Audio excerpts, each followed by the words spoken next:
December 6వ తారీఖున వరంగల్ నగర నడిబొడ్డులో సిపిఐఎంఎల్ లిబరేషన్ ఆధ్వర్యంలో జనసభను నిర్వహించడం జరుగుతూ ఉన్నది.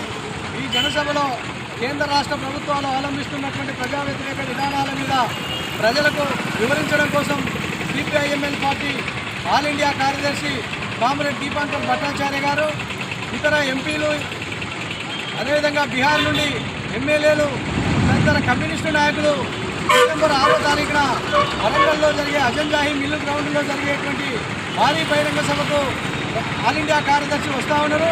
కాబట్టి ప్రజలందరూ కూడా ఇవాళ దేశం మొత్తం మతోన్మాదం ముసుగులో దహనమైపోతున్నటువంటి పరిస్థితుల్లో దేశాన్ని రక్షించుకోవడం కోసం అది కమ్యూనిస్టులతోనే సాధ్యమవుతుందని నిరూపించడం కోసమే ఈ యొక్క జనసభను నిర్వహించడం జరిగింది.